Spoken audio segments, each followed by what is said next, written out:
অসমৰ কাৰণে অত্যন্ত দুৰ্ভাগ্যজনক কথা, অত্যন্ত পৰিতাপৰ কথা যে আজি স্বাধীনতাৰ ৭৫ বছৰ হ'ল ভাৰতৰ লগত ব্ৰিটিছে আমাক যুক্ত কৰি থৈ গ'ল। অসম কেতিয়াও ভাৰতে দখল কৰিব পৰা নাছিল। এইটো এটা বৰ দীঘলীয়া ৰাজনৈতিক ইতিহাস। অসম নামৰ এই ভূখণ্ডটোত যিটো অবৈধ বিদেশীৰ সমস্যা ব্ৰিটিছৰ দিনৰ পৰাই আৰম্ভ হৈছিল প্ৰব্ৰজন। ব্ৰিটিছে আৰম্ভ কৰিছিল প্ৰব্ৰজনটো নিজৰ স্বাৰ্থত, প্ৰশাসন চলাবৰ কাৰণে, উপনিৱেশিক শাসকৰ চৰকাৰ চলাবৰ কাৰণে, বেহা বেপাৰৰ কাৰণে, খেতি কৰিবৰ কাৰণে বিভিন্ন পৰ্যায়ত। সেই বিষয়টো আজিলৈকে সমাধান নাই হোৱা।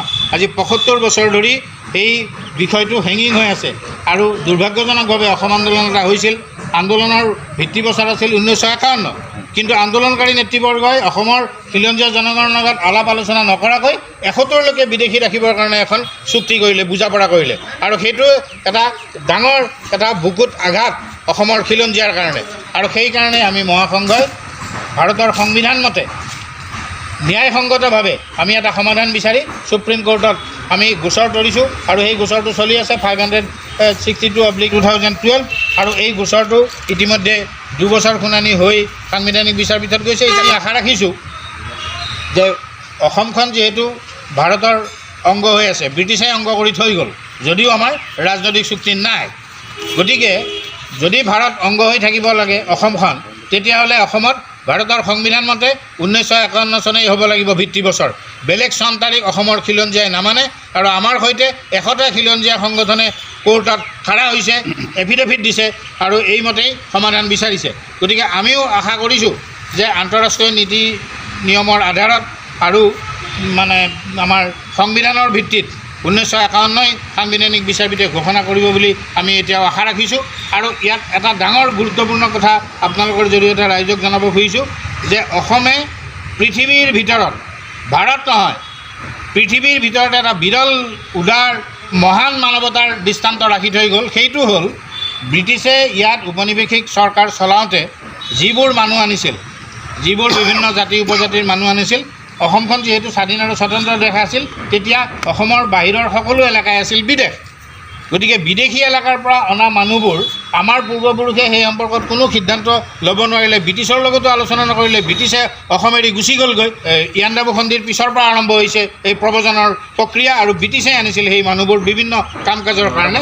গতিকে সেই মানুহখিনি বংশবৃদ্ধি হৈ মৰি এতিয়া মোটামুটি 1.5 কোটি বিদেশী মানুহক অসমৰ খিলঞ্জীয়াই, আমাৰ পূৰ্বপুৰুষে ভাৰতীয় নাগৰিক হিচাপে মানি ল'ব লগা হ'ল 1947 চনৰ পৰা।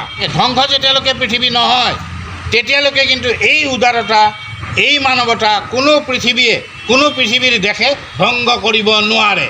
গতিকে এনেকুৱা এটা মহান মানৱতা, মহান উদাৰতা অসমৰ খিলঞ্জীয়াই দেখুওৱাৰ পিছত 47 চনৰ পিছত আচলতে আমি এজনো বিদেশী ইয়াত ৰাখিব নোৱাৰোঁ। ব্ৰহ্মপুত্ৰ নদীয়ে সদায় মাটি খায়, গৰাখহনীয়া হৈ গাঁৱৰ পিছত গাঁও জাহ গৈছে।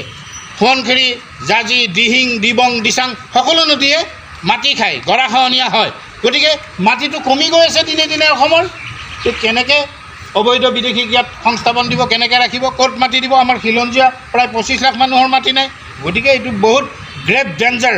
গতিকে কোনো পৰ্যায়ে 47ৰ পিছত আমি এজনো বিদেশী ৰাখিবৰ কাৰণে অসমৰ খিলঞ্জীয়া প্ৰস্তুত নহয়। গতিকে ভাৰত চৰকাৰে সেই সম্পৰ্কত নিজাকৈ কি ব্যৱস্থা লয় এইটো তেওঁলোকৰ কথা। বিদেশীৰ ব্যৱস্থা লোৱাটো জনগণৰ দায়িত্ব নহয়, এইটো চৰকাৰৰ দায়িত্ব। ইণ্ডিয়ান মিলিটাৰী আছে, বৰ্ডাৰ ছিকিউৰিটি ফ'ৰ্চ আছে, তেওঁলোকৰ ভুলৰ কাৰণে বিদেশী আহিব আৰু আমাক মাৰিব, আমাৰ অধিকাৰ কাঢ়ি লৈ যাব। এইটো কেতিয়াও হ'ব নোৱাৰে। কাৰণ উজনি অসমতেই হওক, প্ৰধানতঃ উজনি অসমত আজি খিলঞ্জীয়াৰ ৰাজনৈতিক প্ৰতিনিধি নাই। যদি আপোনালোকে ভালকৈ পঢ়ি আহি চায়, আহোম, মৰাণ, মটক, চুতীয়া, কছাৰীৰ এইখন দেশ, এইটো মূল ভূখণ্ড। ক'ত কেইজন প্ৰতিনিধি আছে আজি আমাৰ উজনি অসমত, অসমৰ খিলঞ্জীয়াৰ? এইটোতো বিদেশী বহিৰাগত মূলৰ মানুহ এই প্ৰতিনিধি হৈছে। গতিকে এইটো কি আমাৰ বুকুত ব্যথা নালাগে নেকি? এই ভূখণ্ড আমাৰ, তে আমাক আমাৰ অধিকাৰৰ পৰা বঞ্চিত কৰিবৰ কাৰণে কোন হয়, কোন সেইসকল? গতিকে এইটো নহ'ব। গতিকে উইল নট টলাৰেট এনিথিং। গতিকে আমি সেইকাৰণে ধৈৰ্য ধৰিছোঁ আৰু আমি আশা কৰিছোঁ যে আন্তঃৰাষ্ট্ৰীয় নীতিৰ আধাৰত আৰু সংবিধানৰ আধাৰত এটা ন্যায় আমাক প্ৰদান কৰিব লাগিব নিশ্চিতভাৱে। নহ'লে এই বিষয়টো আন্তঃৰাষ্ট্ৰীয় বিষয় কৰিবৰ কাৰণে আমি বাধ্য হ'ম।